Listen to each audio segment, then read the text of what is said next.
sebagai pembicara pertama, di mana tugas saya mendefinisikan mosi yang akan diperdebatkan pada pagi hari ini. Kemudian memberi batasan sebagai argumen dasar dari tim kami, dan akan memperkuat argumentasi dengan beberapa penjelasan umum yang berkaitan dengan topik debat kali ini. Selanjutnya rekan saya Mustika Musafia sebagai pembicara kedua yang akan menanggapi pernyataan dari tim kontra dan kemudian akan memperkuat argumentasi dari tim kami dengan contoh-contoh yang konkret. Yang terakhir rekan saya Saudari Nana Amlahatin sebagai pembicara ketiga akan menanggapi kembali pernyataan dari tim kontra dan akan memperkuat argumentasi dari tim kami.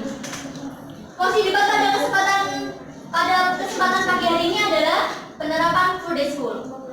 Mengawali argumentasi dari tim kami, saya ingin mengutip Undang-Undang Dasar Nomor 20 Tahun 2003 tentang Sistem Pendidikan Nasional, Pasal 3 tentang Tujuan Pendidikan Nasional.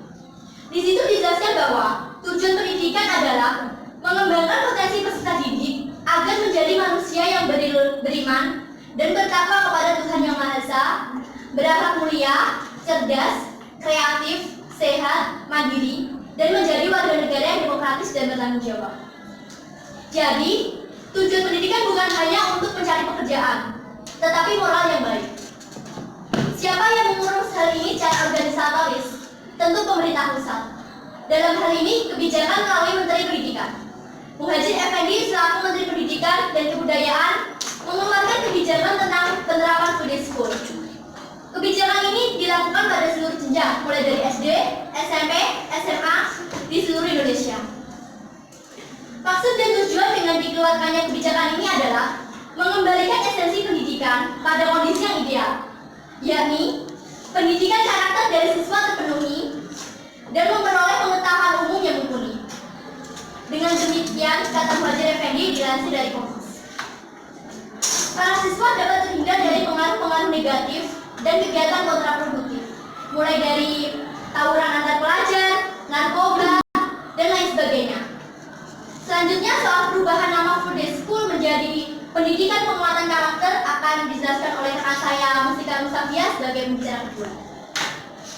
Perlu kami jelaskan juga bahwa full day school di sini maksudnya bukan belajar seharian penuh, tetapi belajar setengah hari lalu akan dilanjutkan dengan ekstrakurikuler seperti mengaji, menyanyi, menggambar, dan lain sebagainya yang bersifat positif, sehingga membantu anak mengembangkan keterampilan dan membangun rasa percaya diri siswa.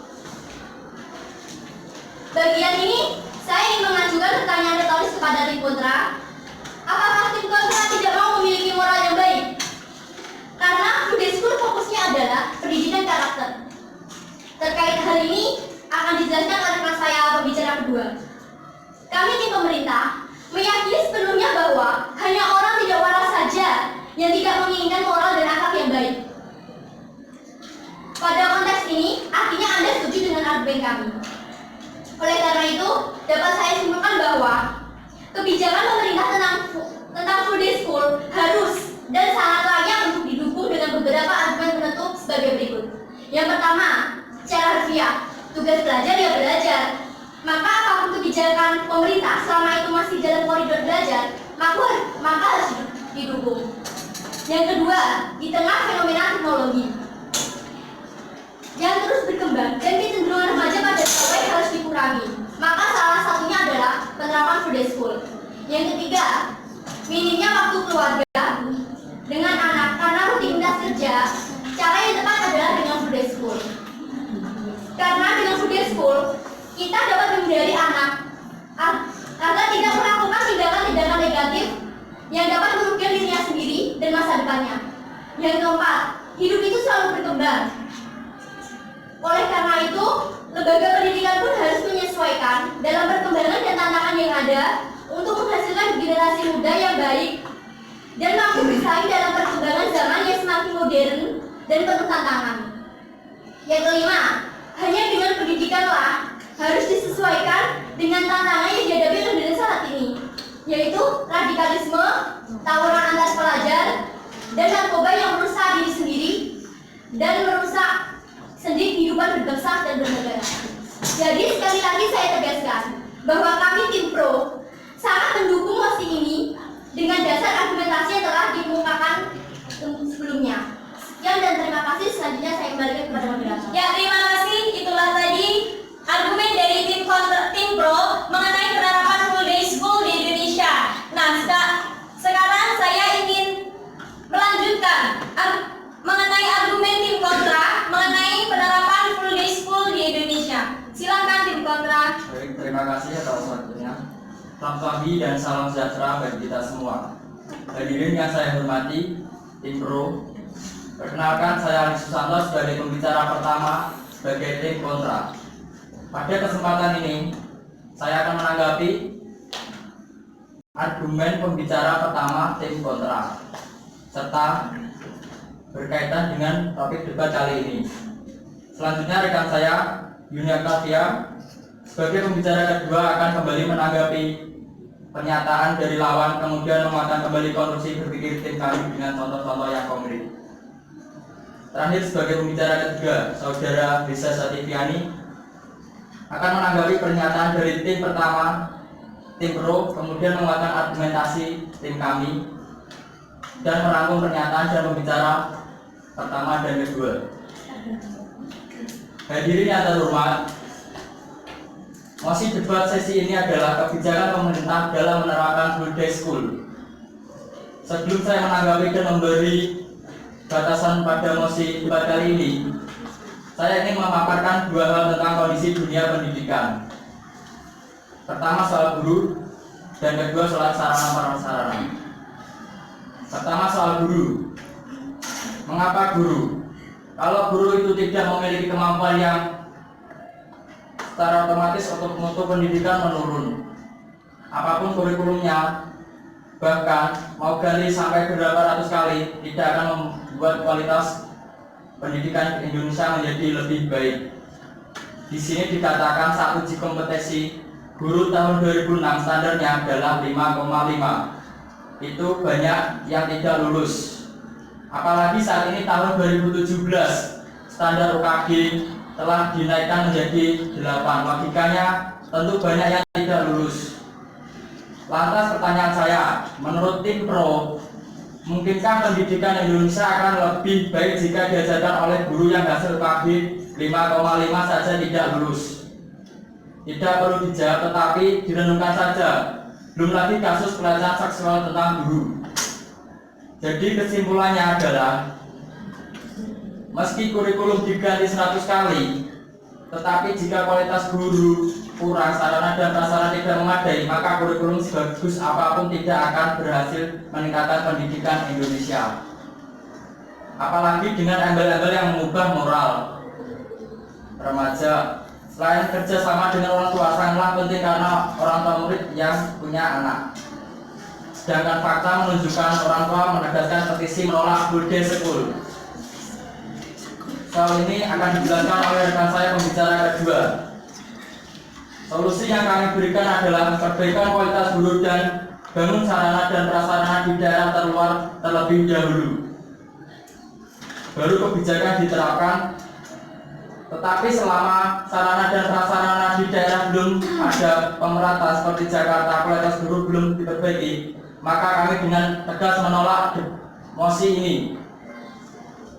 Dengan berbagai dasar pemikiran yang telah dikemukakan pada bagian terdahulu. Soal moral, seperti tersinggung oleh pembicara pertama tim pro, dengan tegas saya menyatakan bahwa itu tanggung jawab seluruh stakeholder, bukan saja sekolah semata. Orang tua, tokoh masyarakat, dan tokoh agama berperan di situ juga. Rincinya akan dikemukakan oleh rekan saya pembicara kedua. Jadi sekali lagi saya menyatakan dengan tegas, kami sangat menolak mosi ini karena tidak efektif dan efisien.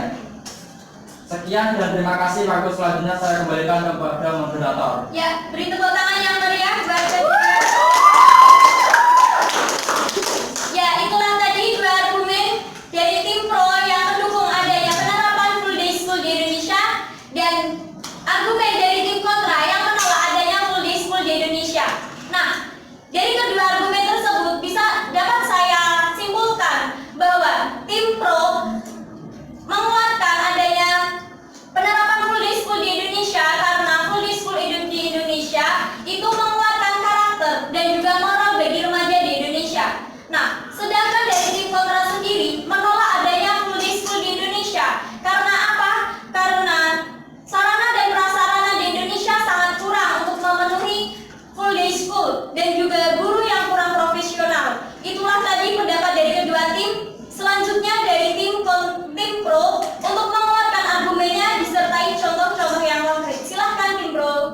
Ya, selamat pagi dan terima kasih atas kesempatannya. Menanggapi kesaksian pertama dari kelompok tim kontra soal full day school yang tidak akan berjalan jika kualitas guru, sarana, dan prasarana sekolah tidak disiapkan.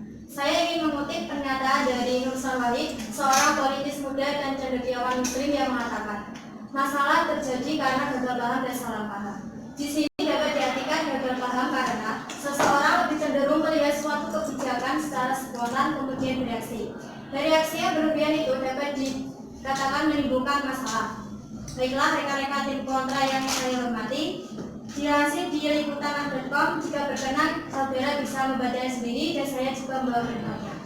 Di situ Nasrullah, staf khusus Kemendikbud bidang komunikasi publik mengatakan, konsekuensi diterapkannya full day school tersebut harus ditambah dengan adanya fasilitas di lingkup sekolah. Penambahan fasilitas umum tersebut didapatkan dari dana hibah, kata Nasrullah di salah fokus grup discussion dalam penguatan media dalam mensosialisasikan kebijakan Mendikbud di Malang, Jawa Timur, Sabtu 8 Maret 2017. Artinya, soal sarana dan prasarana yang dikhawatirkan oleh tim kontra tersebut jauh-jauh hari sudah dipikirkan bahkan sudah dilaksanakan.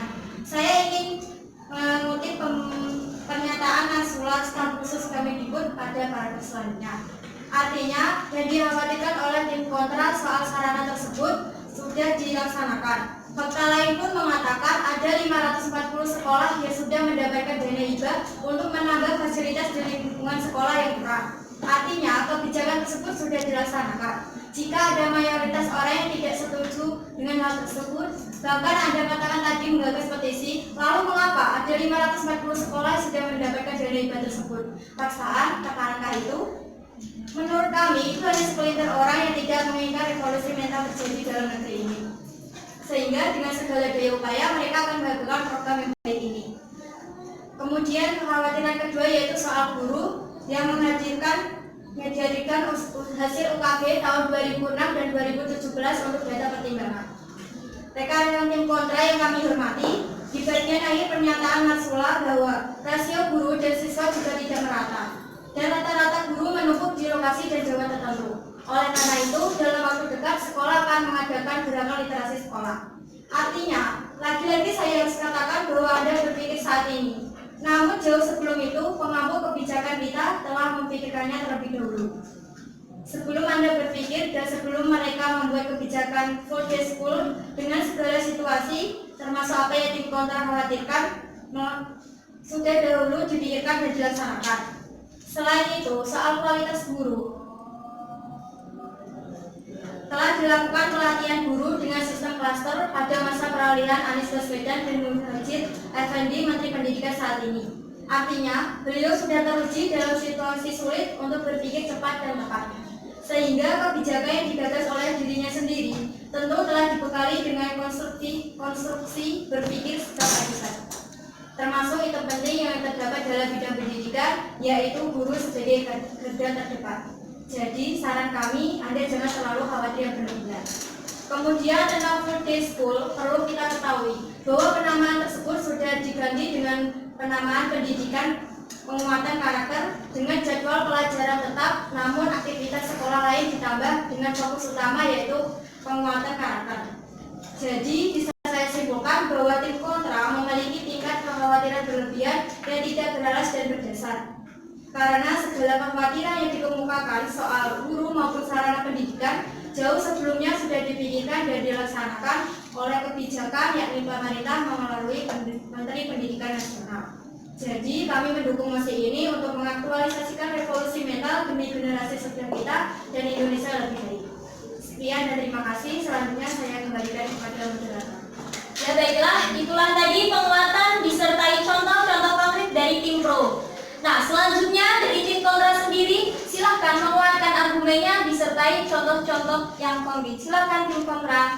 Terima kasih atas kesempatan yang diberikan kepada saya. Tadi pembicara kedua dari tim pro mengatakan jauh sebelum kami berpikir, pemerintah telah memikirkannya dan melaksanakannya. Jadi kekhawatiran kami tentang guru dan masalah sarana prasarana telah dengan tegas dinyatakan tidak berdasar.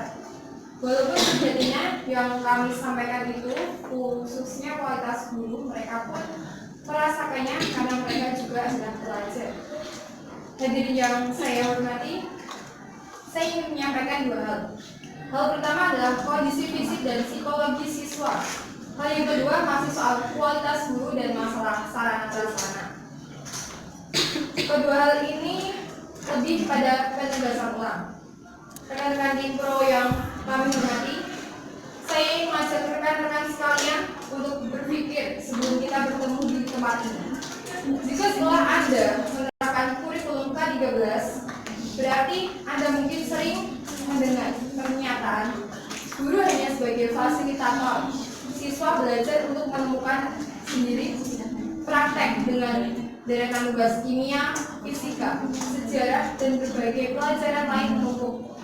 Itu fakta, jangan membantah. Jika Anda seorang pelajar, pasti Anda akan mengalaminya. Full day school, kita akan menghadapi suatu kenyataan belajar seperti biasanya dari jam 6:30 pagi hingga 1 siang. Setelah itu kegiatan sekolah dilanjutkan dengan ekskul dan bimbingan keagamaan yang Anda katakan. Ada pada kira-kira pukul 1 sampai setengah 5 sore.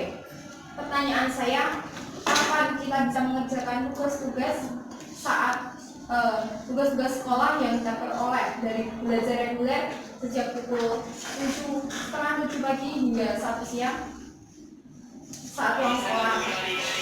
Lantas, waktu dengan keluarga kapan? Dari Sabtu dan Minggu? Jika iya, maka tidak efektif. Di mana karakter kita sebagai remaja dengan gaya berkumpul dan sosialisasi sebagai kebutuhan harus terpenuhi.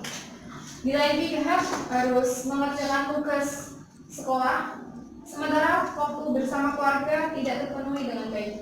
Selain itu, dengan kebijakan ini memberi beban dan mental fisik tersendiri, apalagi pada siswa SD yang sifatnya mudah bosan. Sampai pada bagian ini, saya cukup yakin Anda akan katakan tugas seorang pelajar biar belajar. Anda lupa pada satu hal, bahwa masa anak-anak adalah masa bermain. Jika kebutuhan ini tidak terpenuhi, maka ibaratnya orang yang haus tidak diberi minum, maka yang muncul hanya akan ada pemberontakan karena kebutuhan mereka yang tidak terpenuhi.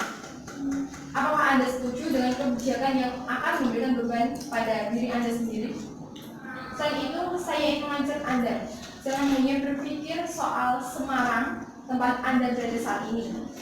Berpikirlah keluar ke daerah-daerah yang jauh dari Semarang.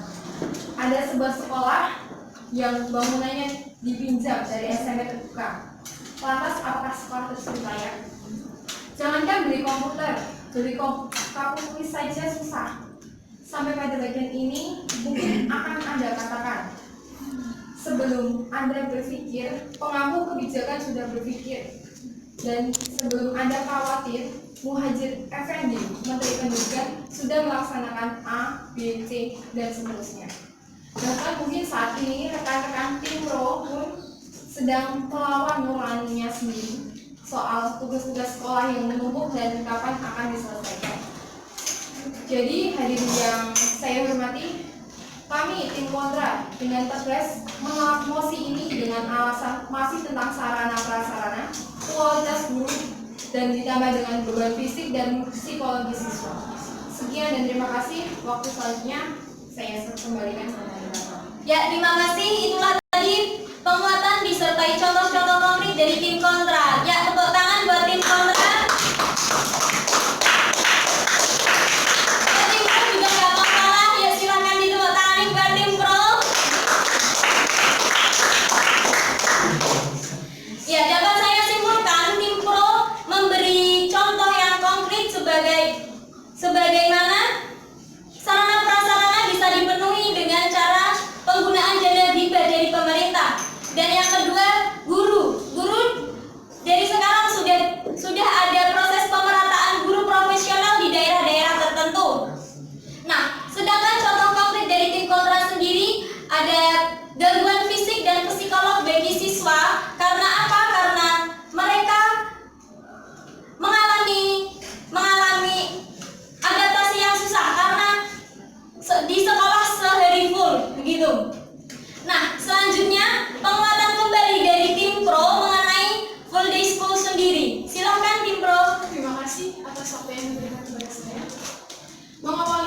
jawaban saya tentang kekhawatiran tim kontra soal sarana dan prasarana. Ditambah dengan beban fisik dan psikis yang telah dipaparkan oleh pembicara kedua tim kontra, saya ingin mengutip kata-kata Siddhartha Gautama, tokoh yang dikenal sebagai pendiri agama Buddha. Segala sesuatu pasti berubah, tidak ada suatu hal yang tetap dan tidak berubah. Dalam konteks pendidikan dan remaja, kita bisa simak dari orang tua kita, guru-guru kita, atau membaca dari literatur yang ada bahwa sopan santun anak sekolah masih dijaga. Menghormati orang tua, syarat mutlak dan kental. Seks bebas tidak diperkenalkan sebelum pernikahan resmi. Itu dulu. Sekarang kita bisa lihat tawuran antar pelajar, fenomena keautisan sosial yang ditimbulkan karena adanya teknologi informasi. Secara khusus, bahaya gadget bagi remaja. Jika kurang jelas, saya ingin beri contoh fenomena Pokemon Go yang cukup menyita perhatian kita bersama pekan sebelumnya. Seks bebas, belum lagi kasus narkoba juga korupsi yang menganak pinak di negeri ini. Radikalisme dan beribu kasus lain yang miris jika dikaji lebih jauh. Soal radikalisme, ingin saya katakan pada forum ini bahwa orang-orang yang terlibat di dalamnya bukan orang yang tidak memiliki kecerdasan intelektual, melainkan cukup cerdas. Buktinya mereka bisa merakit bom, dan mohon maaf, saya harus sampaikan di forum ini bahwa bom tersebut dipakai untuk membom gereja, melawan aparat penegak hukum, dan bahkan tidak segan-segan menghabisi nyawa siapa saja yang berseberangan dengan kelompok ekstremisme ini. Apakah mereka orang-orang bodoh? Saya katakan tidak. Tetapi mereka kurang dalam hal kecerdasan emosional, karakter, moral, dan nilai-nilai kebangsaan. Fenomena rekrutan anak muda yang kita kenal dengan sebutan ISIS recruitment adalah salah satu gambaran bahwa moralitas dan pendidikan karakter kebangsaan harus kita galakan untuk melihat Indonesia terus berjaya. Pancasila tetap menjadi dasar negara kita dan Bhinneka Tunggal Ika pun tetap menjadi semangat berbangsa kita. Caranya sederhana, pendidikan karakter yang sedang digalakan oleh Kemendikbud melalui kebijakan full day school. Hadirin yang terhormat, itulah fenomena dan tantangan berbangsa saat ini. Kepada siapa negeri ini berharap untuk terbebas dari kenyataan yang saya sebutkan tadi? Bukan presiden, gubernur, atau bupati, tetapi melalui generasi mudanya, yaitu saya, rekan saya, dan juga tim kontra. Cara yang dilakukan adalah melalui jalur pendidikan, dan sekali lagi saya tegaskan lewat pendidikan karakter yang digagas lewat full day school.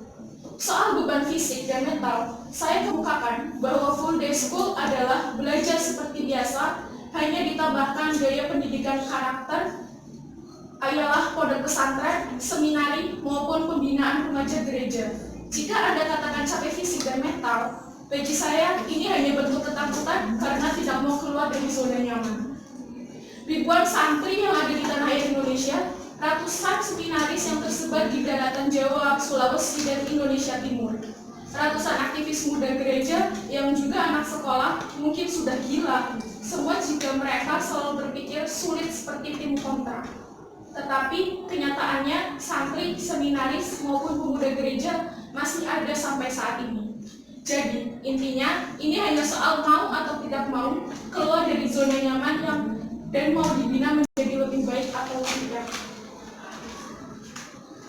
Hadirin yang terhormat, mengenai minimnya sarana dan prasarana, terutama akses yang sulit di timur sana, itulah kenyataan saat ini. Tetapi jangan pernah lupa juga tentang lainnya sedang menanti generasi muda Indonesia.